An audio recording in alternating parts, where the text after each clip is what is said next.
He lost everything in one night. A trucker never imagined his life would change completely when his rig broke down on a Texas highway, until George STRAIT stopped to help. The 18-wheeler's engine coughed like a dying man's last breath as Mike Jennings gripped the steering wheel with white knuckles. The dashboard lights flickered ominously in the gathering darkness of the Texas highway, and the temperature gauge needle crept steadily toward the red zone. Sweat beaded on his forehead despite the cool evening air rushing through the half-open window. This couldn't be happening. Not tonight. Not when everything depended on this one last run. Mike's calloused hands trembled slightly as he reached for the radio, the familiar weight of his father's old trucker hat sliding forward on his graying head. The CB crackled with static and distant conversations from other drivers navigating the endless ribbons of asphalt that crisscrossed the Lone Star State. But Mike wasn't looking for company tonight. He was running out of time, out of options, and out of hope. The letter from the bank sat folded in his shirt pocket, its edges worn from being read and reread dozens of times over the past week. Final notice. 90 days past due. Repossession scheduled for Monday morning. The words burned in his memory like brands on cattle. This Peterbilt 379 wasn't just a truck to Mike. It was his father's legacy, his livelihood, and the last tangible connection to the man who had taught him everything about the road, about life, about being a decent human being in a world that didn't always reward decency. "Come on, old girl," Mike whispered to the truck, patting the dashboard with the same gentle affection his father had shown 30 years ago. "Just get me to San Antonio. That's all I need. One more delivery, one more paycheck, and maybe I can work something out with those vultures at the bank." The irony wasn't lost on him that he was hauling a load of luxury furniture to some wealthy businessman's mansion while he couldn't even afford to keep his own roof over his head. But that was the nature of the beast in the trucking world. You moved other people's dreams while your own seemed to slip further away with every mile marker you passed. If you're enjoying this story of determination and unexpected encounters, we'd love to have you subscribe to our channel and share your thoughts in the comments below. Tell us where you're watching from, whether you're in Texas like Mike or anywhere else in this beautiful country. Your support means the world to us, and we can't wait to hear what you think about Mike's journey. The first wisps of smoke began curling from beneath the hood, barely visible in the fading daylight, but unmistakable to someone who had spent the better part of 3 decades behind the wheel. Mike's heart sank as he guided the massive truck toward the shoulder of the 2-lane highway, 30 miles outside San Antonio, in the middle of nowhere. The nearest town was a speck on the map, and the next rest stop was another 20 miles down the road. As the engine finally surrendered with a mechanical death rattle, Mike sat in the sudden silence, listening to the tick of cooling metal and the distant rumble of thunder from the storm clouds gathering on the horizon. The CB radio continued its electronic chatter, voices of drivers who still had functioning trucks, still had hope, still had a future in this business that had been his whole world since he was 18 years old. He thought about calling his ex-wife Sarah, but what would be the point? She had remarried 2 years ago to a successful accountant who drove a pristine BMW and lived in a house with a white picket fence. Their daughter Jessica was in her 2nd year of college now, studying to become a veterinarian, and Mike could barely scrape together enough money for her tuition payments. The divorce had been amicable enough, but the financial strain of keeping the trucking business afloat had driven a wedge between them that time had only widened. Mike stepped down from the cab, his work boots hitting the gravel shoulder with a crunch that seemed unnaturally loud in the evening stillness. He walked around to the front of the truck and lifted the hood, though he already knew what he would find. Steam billowed out like smoke from a funeral pyre, carrying with it the acrid smell of antifreeze and burning metal. The radiator had finally given up the ghost, probably taking the water pump with it. Even if he could afford the repair, which he couldn't, it would take days to get the parts and find a mechanic willing to work on a truck this old. The wind picked up, carrying the scent of rain and the promise of the storm that was building to the west.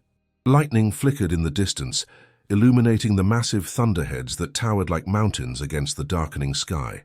Mike pulled his phone from his pocket, hoping against hope that he might have enough signal to call for help, but the screen showed no bars. Even if he could get through to someone, who would he call? The insurance company that had already told him his policy didn't cover roadside assistance in remote areas. The bank that was preparing to repossess his truck anyway. The handful of friends he had left in the business, most of whom were struggling just as hard as he was. He sat down on the guardrail, staring at the broken truck that represented everything he had worked for, everything his father had built, everything that was about to slip away. The metal was still warm from the engine heat, and he could feel it through his jeans as he settled into what felt like the longest wait of his life. The highway stretched empty in both directions, disappearing into the gathering gloom like a river flowing toward an uncertain destination.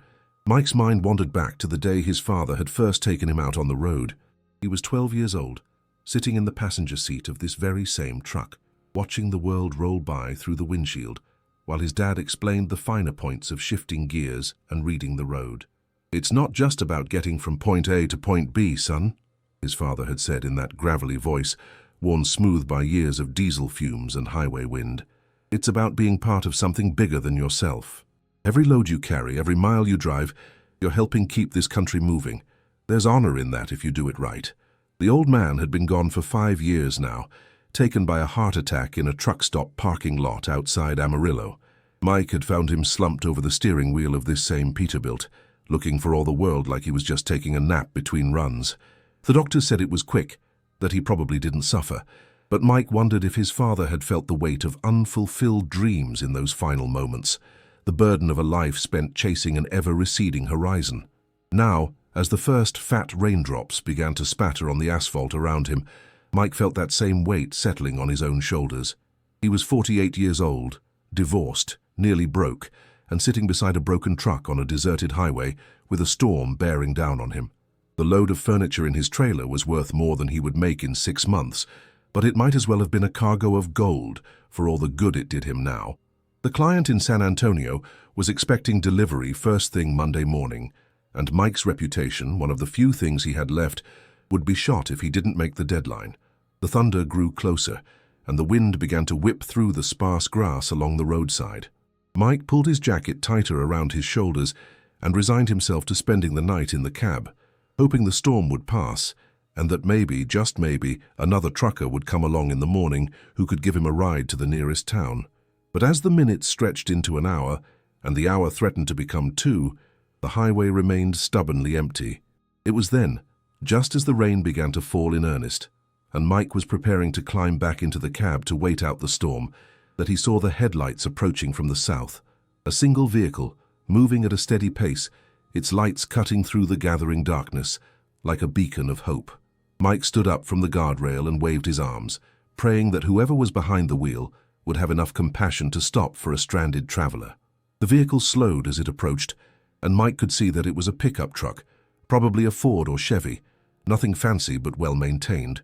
The headlights swept over him as the truck pulled onto the shoulder about 50 feet ahead, and Mike felt a surge of gratitude that nearly brought tears to his eyes. In all his years on the road, he had stopped to help countless stranded motorists, but he had never been more grateful to be on the receiving end of such kindness. The driver's door opened, and a figure emerged into the growing storm. Mike couldn't make out much in the darkness and rain, but he could see the silhouette of a cowboy hat and the confident stride of someone who was comfortable in their own skin. The stranger approached with purpose, his boots splashing through the puddles that were already beginning to form on the asphalt. "Looks like you're having some trouble," the man called out over the sound of the rain and thunder. His voice carried the distinctive drawl of someone who had spent his whole life in Texas, smooth and unhurried, despite the worsening weather. "What's the problem?" Mike gestured toward the steaming engine. "Radiator's shot. Probably the water pump too. I'm about 30 miles short of where I need to be, and I've got a delivery deadline I can't miss." He didn't mention the financial desperation, the looming repossession, or the fact that this broken truck represented the collapse of everything he had worked for. Some things were too personal to share with a stranger, no matter how kind they seemed. The man in the cowboy hat stepped closer, and Mike caught a glimpse of weathered features and intelligent eyes that seemed to take in the situation with practiced assessment. "Well, we can't have you sitting out here in this weather," the stranger said, raising his voice as the thunder grew louder. "Why don't you grab whatever you need from the cab and ride with me? My place isn't too far from here, and you can use my phone to call for help. This storm's going to get a lot worse before it gets better." Mike hesitated for a moment, weighing his options. He had been raised to be wary of strangers, especially in situations like this, but something about the man's demeanor put him at ease. There was a straightforward honesty in his voice, a quality that reminded Mike of his father and the other old-school truckers, who had mentored him over the years. Besides, what choice did he really have? He could sit in his broken truck all night, hoping the storm would pass and someone else would come along, or he could trust this good Samaritan and at least get out of the weather. "I appreciate that," Mike said, extending his hand. "Mike Jennings, and I owe you one for stopping." The stranger gripped his hand firmly, the handshake of a man who still believed such gestures mattered. "Don't mention it," he replied, though he didn't offer his own name in return. "Let's get you out of this rain before we both drown." As they hurried toward the waiting pickup truck, Mike couldn't shake the feeling that this chance encounter was going to change everything. The interior of the pickup truck was warm and dry, a stark contrast to the chaos of the storm outside. Mike settled into the passenger seat, grateful for the shelter, and noticed the subtle details that spoke of the owner's character. The truck was clean, but not obsessively so, with the lived-in comfort of a vehicle that was actually used for work rather than show. A worn leather guitar case rested behind the seats, and the radio was tuned to a classic country station that was playing something low and melodic beneath the sound of rain drumming on the roof. "Much obliged for the rescue," Mike said as they pulled back onto the highway, windshield wipers working overtime against the downpour. "I was starting to think I'd be spending the night out there with nothing but lightning for company." His rescuer chuckled, a warm sound that seemed to fill the cab. "Been there myself a time or two. Texas weather can turn on you faster than a spooked horse. The name's George, by the way." He glanced over with a smile that was both genuine and somehow familiar, though Mike couldn't quite place where he might have seen it before. "Well, George, I can't tell you how much this means to me," Mike replied, settling back into the seat as the truck navigated the storm-slicked highway with practiced ease. "I've been driving these roads for 30 years, and I've always tried to help folks when they're in trouble. Guess what goes around really does come around." George nodded thoughtfully, his hands steady on the wheel as they passed through a particularly heavy burst of rain. "Your daddy teach you that?" The question caught Mike off guard, not because it was invasive, but because of how naturally it was asked, as if George somehow understood the weight of family legacy that Mike carried. "Yeah, he did. He drove truck his whole life, taught me everything I know about the road and about treating people right. How's to say that your reputation follows you wherever you go, especially in this business?" "Sounds like a wise man," George said quietly. "What would he think about your situation tonight?" Mike was quiet for a long moment, watching the landscape blur past in the darkness. It was an oddly personal question from someone he'd just met, but there was something about George's manner that invited honesty. "He'd probably tell me that sometimes you've got to lose everything before you can find what really matters." He had a way of seeing the bigger picture, even when things looked pretty grim. They drove in comfortable silence for a while, the storm raging around them as the truck climbed gradually into hill country. Mike noticed they had turned off the main highway onto a smaller road that wound through ranchland, past gates and cattle guards that spoke of serious money and careful stewardship. The properties out here weren't the sprawling showplaces of new money, but the working ranches of families who had held their land for generations. "You live out here?" Mike asked, genuinely curious about what kind of work would support a spread in this part of Texas. "Been here most of my life," George replied, slowing as they approached a gate marked with a simple sign that Mike couldn't read in the darkness. "It's peaceful. Good place to think. Good place to remember what's important." The gate opened automatically as they approached, and Mike caught a glimpse of a long gravel drive lined with oak trees that disappeared into the darkness ahead. The property felt substantial, even in the limited visibility of the storm, with the kind of settled permanence that spoke of deep roots and careful tending. As they drove up the winding drive, Mike found himself thinking about the conversation they'd just had. There was something about George that reminded him of the old-timers he'd known growing up, the men who had worked hard all their lives and had the wisdom that came from experiencing both triumph and failure. It was in the way he asked questions, the way he listened to the answers, the way he seemed to understand things that weren't explicitly said.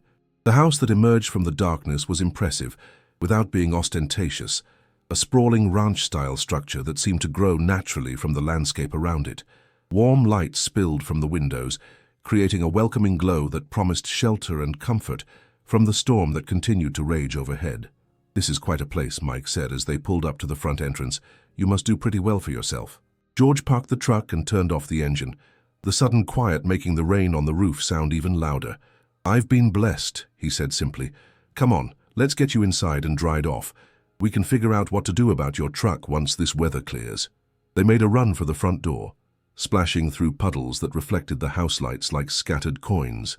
The covered porch provided immediate relief from the driving rain, and Mike took a moment to appreciate the solid construction and thoughtful details of the entrance. This was clearly the home of someone who valued quality and craftsmanship, but also understood the importance of function over flash. The interior of the house matched the impression created by the exterior: comfortable, well-appointed, but not showy. The living room featured leather furniture that looked like it was made for sitting rather than display, and the walls were decorated with photographs and artwork that spoke of a life well lived rather than a decorator's vision. "Make yourself at home," George said, gesturing toward one of the leather chairs. "I'll get you something hot to drink and see about getting a towel. You're soaked through." As Mike settled into the chair, he noticed more details about his host's home. There were gold records on one wall, tastefully displayed but not dominant, and several photographs that showed George with people Mike didn't recognize but who carried themselves with the confidence of success. It wasn't until his eyes landed on a particular photograph, George on stage with a guitar, addressing a massive crowd, that the pieces began to fall into place. The realization hit him like a physical blow.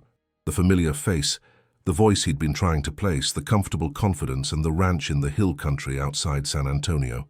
His rescuer wasn't just George. He was George Strait, the king of country music himself. Mike's mind reeled as he tried to process this information. He'd grown up listening to George Strait's music, had driven countless miles with songs like Amarillo Morning and All My Exes Live in Texas playing on the radio. His father had been a huge fan, always saying that Strait represented everything good about country music. Honest songs about real life, delivered without pretense or gimmick. And now here he was, sitting in the man's living room after being rescued from a roadside breakdown by one of the biggest stars in American music history. The surreal nature of the situation would have been funny if Mike's circumstances weren't so desperate. George returned with a steaming mug of coffee and a thick towel, seemingly unaware of Mike's stunned recognition. "This should help warm you up," he said, settling into the chair across from Mike with his own mug. "Now, tell me more about this delivery you need to make. Maybe there's something we can do to help you out." Mike accepted the coffee gratefully, using the moment to collect his thoughts. Should he acknowledge that he knew who George was? Would that change the dynamic between them? Part of him wanted to gush about his father's love for Strait's music, about the countless hours they'd spent listening to his songs while rolling down endless highways. But another part of him sensed that George had deliberately not identified himself, perhaps valuing the opportunity to help a stranger without the complications that fame inevitably brought. "It's furniture," Mike said finally, deciding to follow George's lead and keep things simple. "High-end stuff going to some rich guy's house in San Antonio. I've got to have it there Monday morning or I lose the contract, and right now that contract is about the only thing standing between me and bankruptcy." George nodded thoughtfully, sipping his coffee. "What happened to your truck? Looked like more than just a breakdown from what I could see." Mike found himself opening up to this stranger, who was anything but a stranger, telling him about the radiator failure, the mounting debts, the bank's threats of repossession. He talked about his father's legacy and his own desperate attempts to keep the family business alive in an industry that seemed increasingly stacked against independent operators. "The big companies are squeezing out guys like me," Mike explained, the words tumbling out like water through a broken dam. "They can undercut our prices because they've got the volume, and they don't care about service or relationships. It's all just numbers on a spreadsheet to them." George listened without interruption, his expression growing more thoughtful as Mike's story unfolded. When Mike finished, there was a long moment of silence broken only by the continued drumming of rain on the windows. "You know," George said finally, "I've been in situations where everything seemed hopeless, where it felt like the whole world was working against me. It's funny how life has a way of putting you exactly where you need to be, even when you can't see it at the time." Before Mike could ask what he meant by that, George's phone rang. He glanced at the caller ID and frowned slightly. "Excuse me, I need to take this. It's my manager, and he doesn't usually call this late unless something's wrong." George stepped into the next room to take the call, but the house's acoustics and his raised voice made it impossible for Mike not to overhear parts of the conversation. What he heard made his blood run cold, and confirmed that his problems were about to become much more complicated than a simple truck breakdown. "What do you mean the numbers don't add up?" George was saying, his voice tight with anger. "Those royalty statements better be accurate, because if I find out someone's been skimming—" There was a pause, then, "No, I don't want to wait until Monday. Get the books and meet me here tonight, storm or no storm. This ends now." Mike sat frozen in his chair, suddenly understanding that he had stumbled into something far more dangerous than a simple Good Samaritan situation. The storm outside was nothing compared to the storm that was apparently brewing in George Strait's business affairs, and Mike was now an unwitting witness to what sounded like a major financial scandal. As George's voice grew louder and more agitated in the next room, Mike realized with growing dread that his simple plea for help had somehow placed him in the middle of a situation that could destroy not only his own precarious future, but potentially bring down one of country music's biggest stars. The conversation in the next room continued, George's voice rising and falling with the rhythm of someone trying to maintain control while their world crumbled around them. Mike caught fragments, missing royalties, doctored statements, and 20 years of trust down the drain. Each phrase hit him like a physical blow as he began to understand the magnitude of what he was overhearing. When George returned to the living room, his face was pale and his usual calm demeanor had been replaced by barely controlled fury. He slumped into his chair and ran his hands through his hair, suddenly looking every one of his 60-plus years. "I'm sorry you had to hear that," George said quietly, his voice heavy with exhaustion and betrayal. "This probably isn't what you signed up for when you accepted a ride from a stranger." Mike shifted uncomfortably in his chair, torn between his natural inclination to offer comfort and his growing awareness that he had become an unwitting witness to something that could have serious consequences. "Look, George, I don't know what's going on, but maybe I should just call someone to come pick me up. I don't want to get in the middle of your business." George looked up sharply, his eyes focusing on Mike with an intensity that was both penetrating and vulnerable. "You recognize me, don't you?" There was no point in pretending anymore. Mike nodded slowly. "My dad was a huge fan.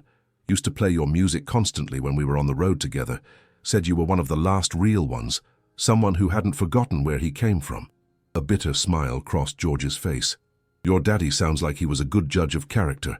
I just wish I could say the same about myself." He stood up and walked to the window, staring out at the storm that showed no signs of abating. 23 years I've worked with this management company. 23 years of trusting them to handle the business side while I focused on the music. And now I find out they've been stealing from me from other artists, probably for years." Mike felt a chill run down his spine that had nothing to do with his wet clothes. "How much are we talking about?" "Millions," George said simply, the word hanging in the air like smoke from a funeral pyre. "Maybe tens of millions. They've been skimming royalties, inflating expenses, creating phantom tour costs. It's sophisticated enough that it took my accountant months to uncover it, and even then only because of a computer glitch that revealed duplicate payments." The magnitude of the theft was staggering, but what struck Mike even more was the personal betrayal behind the numbers. This wasn't just about money. It was about trust violated, relationships destroyed, and a lifetime of work corrupted by greed. "The worst part," George continued, turning back from the window, "is that my manager, Jim Crawford, isn't just stealing from me. He's been doing this to other artists too, smaller acts who don't have the resources to fight back. Young singers just starting out, veteran performers trying to make ends meet in their retirement years. He's been bleeding them dry while they trusted him with their livelihoods." Mike thought about his own financial struggles, about the countless independent truckers he knew who were barely hanging on, and felt a surge of anger on behalf of people he'd never met. There was something particularly vicious about preying on artists and working people who were already fighting an uphill battle against corporate consolidation and changing markets. "What are you going to do?" Mike asked, though he suspected he already knew the answer. "Crawford's coming here tonight," George said, his voice hardening with resolve. "He thinks he's coming to explain away some minor discrepancies in the books. He doesn't know that I have copies of everything, bank records, contracts, correspondence, the whole paper trail. When he walks through that door, I'm going to confront him with evidence of every penny he's stolen." Mike felt his stomach drop. "You're going to do this alone tonight in the middle of a storm with no witnesses?" George paused, clearly not having considered the implications of the confrontation he was planning. "I hadn't thought about witnesses. I just want answers, and I want them now." I've been betrayed by someone I considered family, and I'm not going to let him sleep soundly for one more night while he plans his next theft. The situation was spiraling into something dangerous, and Mike found himself caught between his desire to stay out of other people's business and his growing sense that George was walking into a trap. Crawford had been stealing for years without detection. He was clearly intelligent and ruthless. A man like that wouldn't hesitate to protect himself if he felt cornered. "George," Mike said carefully, "I'm not trying to tell you your business, but confronting someone who's been stealing millions from you, alone, in an isolated location, might not be the smartest move. People have done worse things for a lot less money."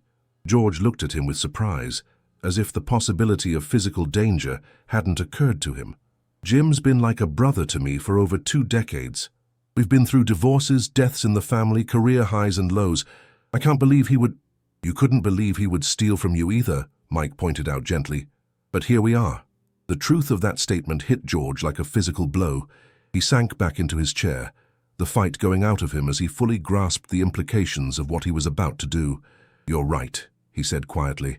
"I'm not thinking clearly. This whole thing has me so angry, so hurt, that I'm not considering the consequences." Mike studied the man across from him, seeing not the confident superstar who had dominated country music for decades, but a wounded human being who had just discovered that his trust had been catastrophically misplaced. It reminded him of the look his father had worn during the last months of his life, when the medical bills were mounting and the trucking business was struggling, and he was trying to hold together a world that seemed determined to fall apart. "Maybe there's another way," Mike said slowly, an idea beginning to form in his mind. "What if you didn't have to confront him alone? What if there was someone else here, someone who could serve as a witness to whatever he says?" George looked up with interest. "You'd do that? Stay here and potentially get involved in something that could turn ugly?" Mike thought about his broken truck, his mounting debts, his daughter's tuition payments, and all the practical reasons why he should walk away from this situation as quickly as possible. Then he thought about his father's voice. "Your reputation follows you wherever you go, especially in this business. Some things were more important than money, and one of them was standing by someone who had shown you kindness when you needed it most." "You stopped for me tonight when you could have driven past," Mike said. "You brought me to your home, offered me shelter and help, without asking for anything in return. The way I see it, if someone's been stealing from you, they've been stealing from every artist you've helped, every song you've written, every fan who's bought your music. That's not just theft. It's an attack on everything good about the music business." George was quiet for a long moment, clearly moved by Mike's words. "You don't know what you're getting into," he said finally. "If Crawford realizes what we know, if he feels trapped, there's no telling how he might react. This could get very dangerous very quickly." "I've been in dangerous situations before," Mike replied, thinking of late-night drives through mountain passes, equipment failures in remote locations, and the countless times he'd had to rely on the kindness of strangers and his own resourcefulness to survive. "Besides, I've got experience dealing with people who try to take advantage of working folks. My daddy taught me that sometimes you have to stand up and fight, even when the odds are against you." The sound of tires on gravel interrupted their conversation, and both men turned toward the front windows. Through the rain-streaked glass, they could see headlights approaching up the long driveway, moving slowly but steadily despite the storm. "That's him," George said, his voice tight with tension. "Jim's here." Mike felt his heart rate accelerate as he realized that whatever happened next would determine not only the fate of millions of stolen dollars, but potentially the safety and future of everyone in the house. The storm outside was nothing compared to the storm that was about to break inside, and Mike found himself praying that his decision to stay and help wouldn't end up destroying the very man he was trying to protect. "Where do you want me?" Mike asked, standing up and checking his phone to make sure it was recording. If this confrontation was going to happen, at least there would be a record of what was said. George looked at him with a mixture of gratitude and apprehension. "Just stay in the background and listen.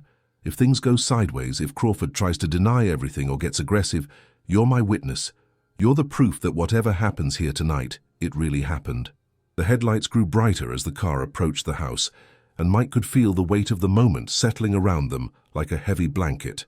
In a few minutes, they would learn whether Jim Crawford was a thief who could be reasoned with, or something much more dangerous.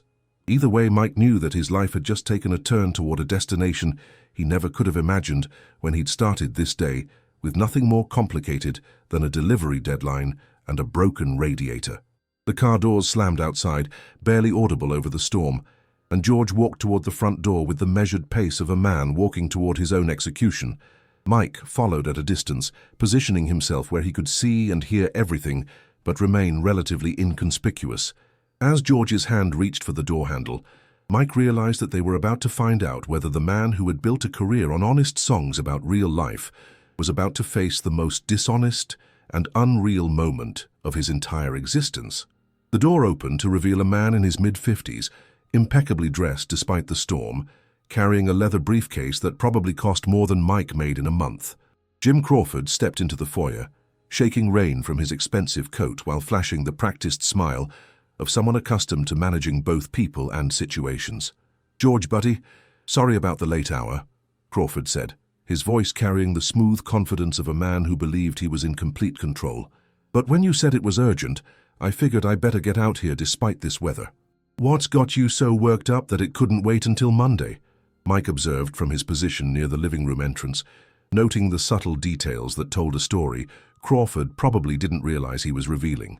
The man's shoes were handmade Italian leather, his watch was a Rolex that glinted even in the subdued lighting, and his briefcase bore the logo of a luxury brand that catered to the ultra-wealthy. For someone whose job was managing other people's money, Crawford seemed to be doing remarkably well for himself. George led Crawford into the living room, his movements controlled but tense. "Have a seat, Jim. We need to talk about some discrepancies I've found in the financial statements." Crawford's expression didn't change, but Mike caught a brief flicker of something, wariness perhaps or calculation, that passed across his features before the practiced smile returned. "Discrepancies? George, you know I've been handling your accounts for over 20 years. If there's some confusion about the numbers, I'm sure we can clear it up quickly." 23 years, George corrected quietly, settling into his chair across from Crawford. 23 years of trust, Jim. That's what makes this so hard.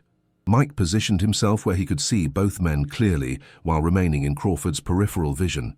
He activated his phone's recording function, holding the device casually as if checking messages, and prepared to witness what he suspected would be one of the most important conversations in country music history. George reached for a manila folder that had been sitting on the side table and opened it slowly, revealing what appeared to be dozens of financial documents. "These are copies of bank records, royalty statements, and expense reports going back 5 years, Jim. I had an independent forensic accountant go through everything with a fine-tooth comb." For the first time, Crawford's composure cracked slightly. His eyes darted to the documents, then back to George's face, and Mike could see the wheels turning as the manager tried to assess how much George actually knew. "George, I don't know what some outside accountant might have told you, but I can assure you that every penny of your money has been handled exactly according to our agreements," Crawford said, his voice taking on a slight edge. "If there are questions about specific transactions, I'm happy to explain them, but this feels like an ambush." "An ambush," George repeated slowly, his voice heavy with disappointment. "Jim, you've been skimming royalties from my accounts for years. Not just mine. You've been stealing from Jenny Martinez, from the Thompson brothers, from at least 6 other artists that I know of. Young performers trying to make it, veteran singers trying to retire with dignity. You've been bleeding them all dry." Crawford's mask slipped completely for a moment, revealing something cold and calculating beneath the surface. Then, just as quickly, he reassembled his expression into one of wounded innocence. "That's a serious accusation, George. I hope you have solid proof before you start throwing around allegations that could destroy both our careers." Crawford's tone had shifted from defensive to threatening, and Mike felt his muscles tense in response to the change in atmosphere. George pulled out a specific document and placed it on the coffee table between them. "This is a bank transfer for $200,000 from your personal account to an offshore shell company in the Cayman Islands.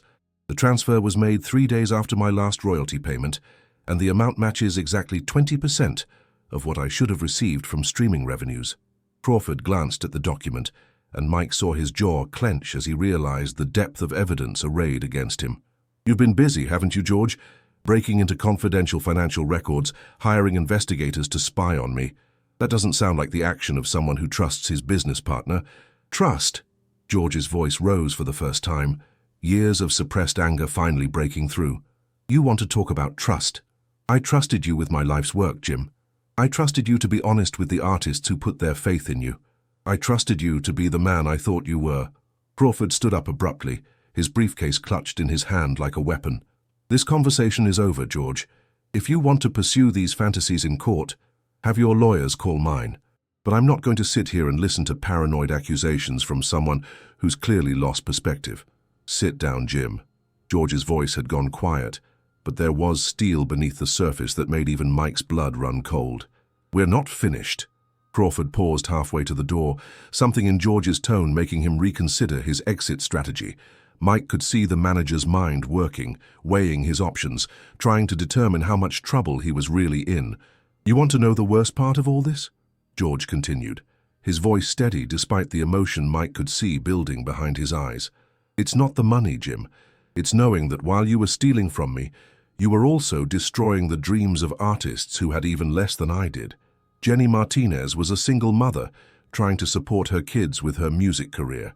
The Thompson brothers are in their 70s, and they needed every penny of those royalties to pay for medical bills. You didn't just steal money, Jim. You stole hope.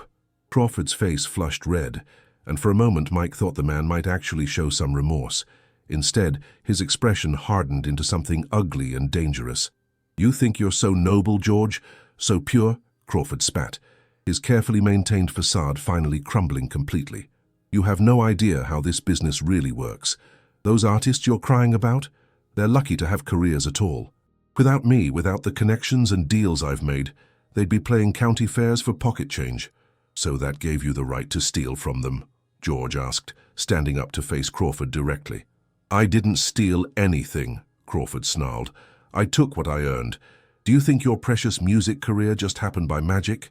Do you think those #1 hits, those sold-out tours, those Grammy nominations fell from the sky? I built your empire, George. I made you a legend. And if I took a little extra compensation for 23 years of making you rich and famous, then maybe that's just the cost of doing business. Mike felt sick listening to Crawford's justification. This wasn't just theft. It was a complete betrayal of every artist who had trusted their dreams to someone they thought had their best interests at heart. George shook his head slowly, the disappointment in his eyes more devastating than any anger could have been. You really believe that, don't you? You actually think that because you helped build my career, you had the right to destroy other people's lives? Other people's lives? Crawford laughed bitterly. George, these are artists. Half of them would blow their money on drugs or failed business ventures anyway. At least when I managed their finances, some of it went toward building something lasting. Building what, Jim? Another vacation home in the Bahamas? Another collection of classic cars? You've been living like a king while the people who trusted you struggled to pay their rent.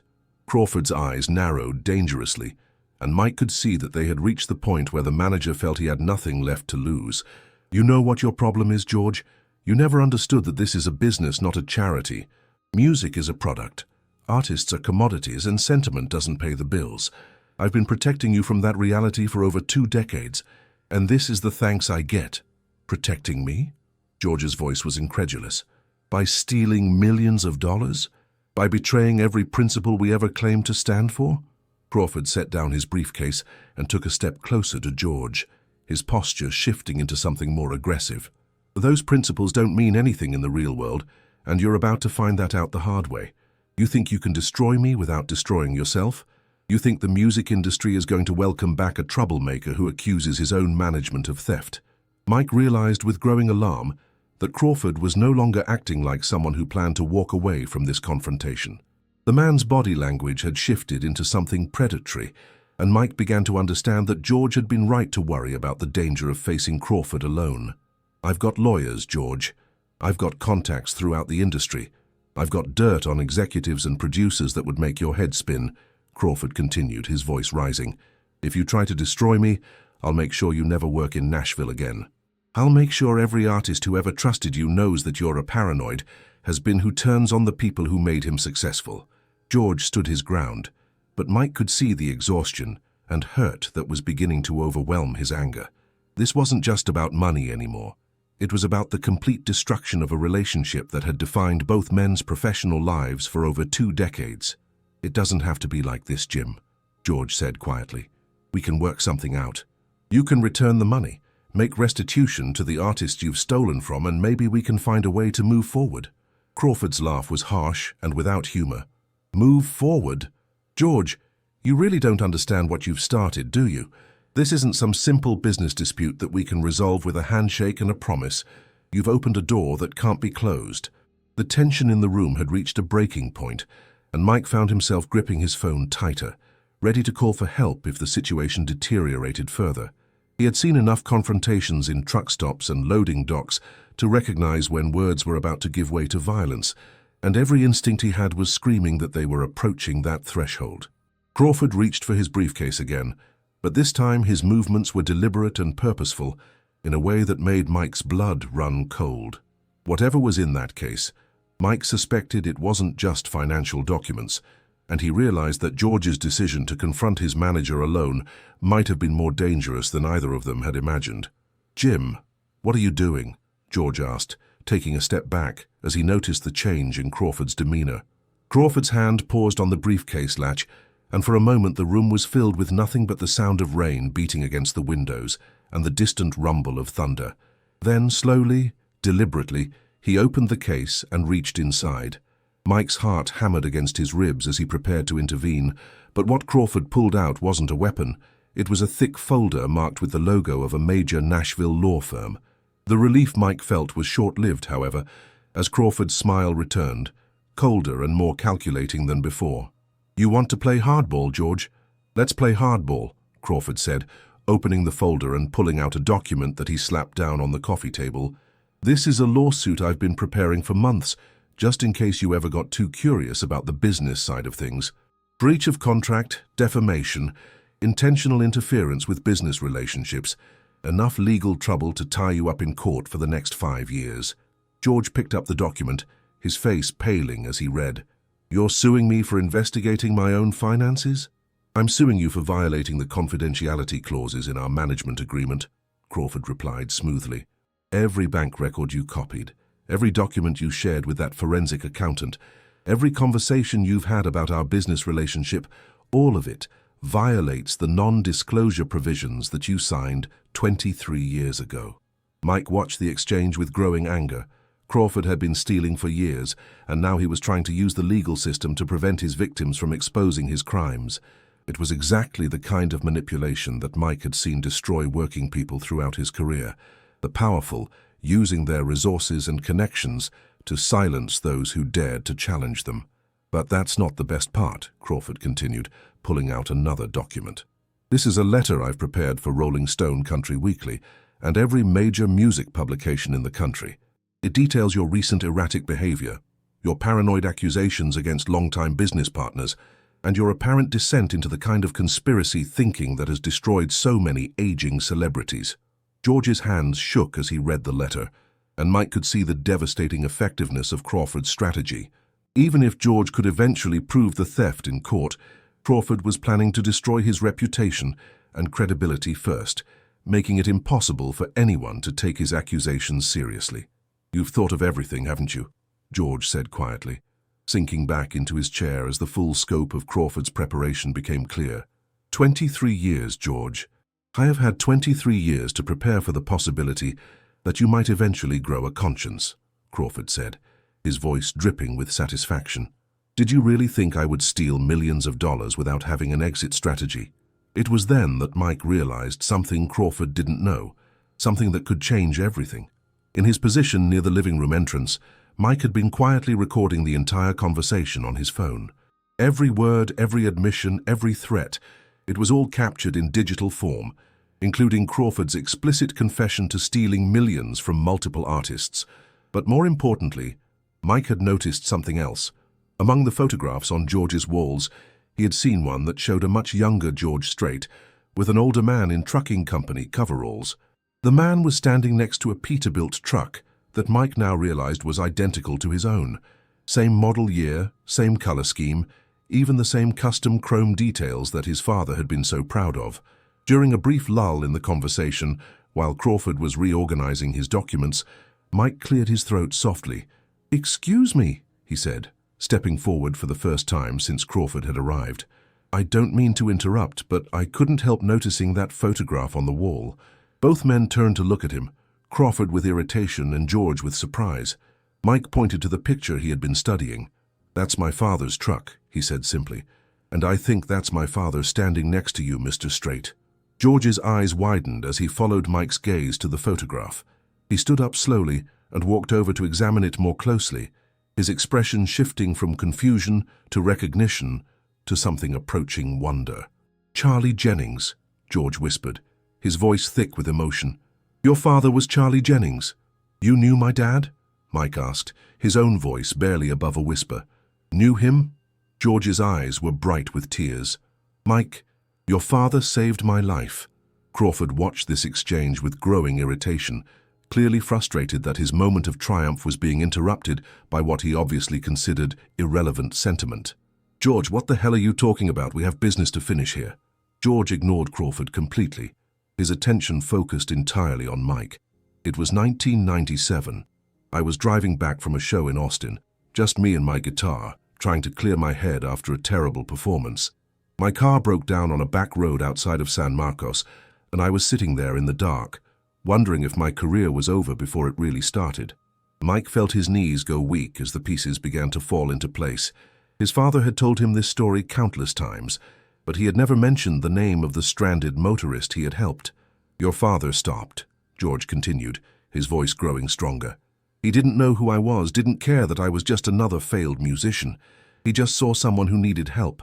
He gave me a ride to the nearest town, bought me dinner at a truck stop and listened while I told him about my dreams of making it in Nashville. He told me about that night," Mike said, tears streaming down his face. "He said he picked up a young man with a guitar who reminded him of me. He said you had talent, but were letting doubt eat you alive. He told me something that night that changed everything," George said, his voice breaking. "He said that real success wasn't about making it big or getting famous. It was about touching people's lives with honest work and treating everyone you meet with dignity and respect. He said, if I could do that with my music, the rest would take care of itself." Crawford slammed his briefcase shut with enough force to make both men jump. "This is very touching, George, but it doesn't change anything.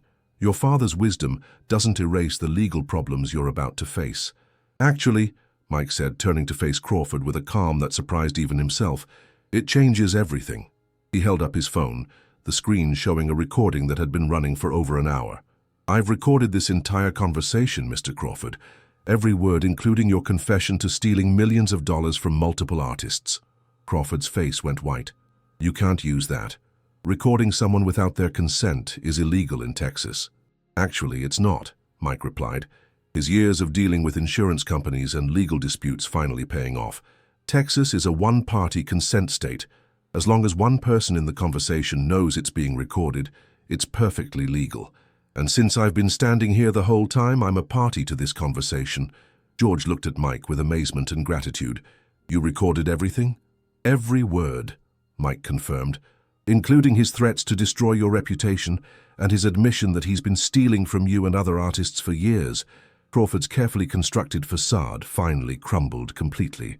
"You don't understand what you're dealing with," he snarled. "I have connections throughout this industry. I can destroy both of you."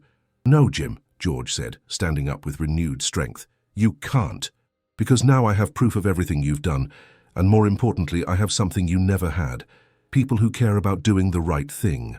Over the next hour, as the storm outside began to subside, George made a series of phone calls, first to his lawyer, then to the FBI's white-collar crime division, and finally to several of the artists who had been victimized by Crawford's schemes. Each conversation was difficult, but each one also brought a sense of relief that the truth was finally coming to light. Crawford was arrested 3 days later at his Nashville office, charged with embezzlement, money laundering, and mail fraud. The investigation that followed revealed the theft of over $15 million from more than 20 artists over a period of 8 years.